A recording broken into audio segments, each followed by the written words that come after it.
Hello, this is TEK Landscaping, and here I got a project here in Lowell, Indiana, where I created a virtual landscape design to show the customer what I was thinking on putting on his house. And we were looking for some decorative stone, a natural edging, a natural retaining wall, and some colorful low maintenance plants.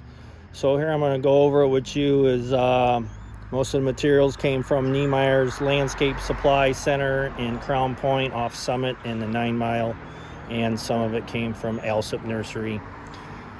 So here in the border, our border material here, instead of putting a concrete paver brick edging, I went with the Rosetta retaining wall, and this is the coping unit, which is called the cap, and left a little space in there about 3/4 inch to 1/2 inch, and that is super sand in there to stabilize and help keep the weeds out and maintain a rustic appeal to the border. The decorative stone is called gray slate. It's a premium stone other than river rock, which a lot of homeowners use to cut down the cost. But here, we're in a corner entryway for a subdivision, we came around to our decision making was gray slate. So here in the corner we have what's called, instead of the blue point juniper is a blue arrow, so we can maintain a little bit of conifer with a little bit low maintenance. And I have a lot of conifers here, so the conifers will create the maintenance in your garden. So I trimmed this one up a little bit here, put it in the corner. That's our only conifer there. We got some heuchera Palace purple. We are facing a direct western sunset, and Palace purple will be your choice for full-blown sun. Spilled wine Weigela, they're already in bloom. They've bloomed this scarlet red, and after the flowers dissipate, you'll have the burgundy foliage. And this is a transplant from the front, the Rose of Sharon. In the front here, the My Monet Weigela. So yes, I have 2 Weigelias in the same bed. Do it frequently, so low maintenance, and put some boulders and naturalized, and came around just copycat that perennials and mini quickfire hydrangea for some late summer color, and a globe blue spruce. Again, this is my other conifer. So this will get about 3 by 4 feet in about 20 years. So we're gonna have to worry about pruning that for the first 5 seasons. Got a serpentine S-shaped Belvedere Rosetta retaining wall, which is leveled and glued every row, 3/4 clean with fabric behind, and then backfilled with the clay. My plant selection here is some red drift roses in the back, a tree hydrangea there, and these coreopsis I'm trying out for the first time, gonna bloom blue and red and gold. I'm about 12 inches tall. So in the front here of my retaining wall, I have a creeping Jenny, which will creep and hug the surface and stay chartreuse. And as the rock ages a little bit, it's going to turn a sharp gray-black. And red dianthus, and these will spread 2 to 3 feet each. And nice low rug will be a silver blue, real soft foliage. It looks like it's a mean foliage, but it really is not. It's really hand-friendly and skin-friendly.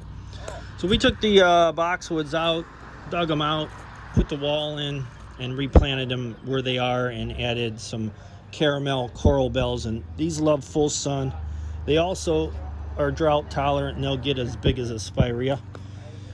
And then the homeowner does prefer purple colors, so I put some salvia purple colors here, a fountain grass, little stepping stone. We went all the way down with the block. With the retaining wall had 2 units left, so I put one here as an accent. And some chartreuse, about 30-inch growing hostas right here.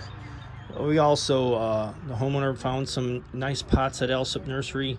I decorated them up, she decorated them up, and we just put a bomb of color just to get some nice annual color up on the pots. And we can switch those every year to whatever you like. At first, there was a trumpet vine here that was growing under the patio and under the walkway, so we took that monster out and put a nice purple flowering clematis, which will take a little bit of training up that vine within the years with just bread ties would work, and just monitor how you want it to climb. On the side here, my Monet Wagelia and a Cheyenne Sky switchgrass. Oh, perennial geranium, which flower like a bluish purple and hug the ground, and in June to frost they'll bloom bluish purple. Magic carpet spirea, which is a 2-foot by 3-foot grower. Really, you don't have to prune it if you don't want to. And some fall blooming phlox of 2 different colors of purple and pink.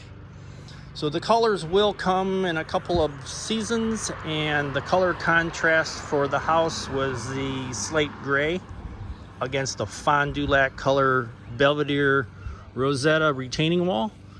The border also Belvedere Rosetta cap, so instead of taking all the time and cutting a cap to fit, I threw it on the ground, and now we can mimic the look of flagstone. Super sand the cracks and everything underneath.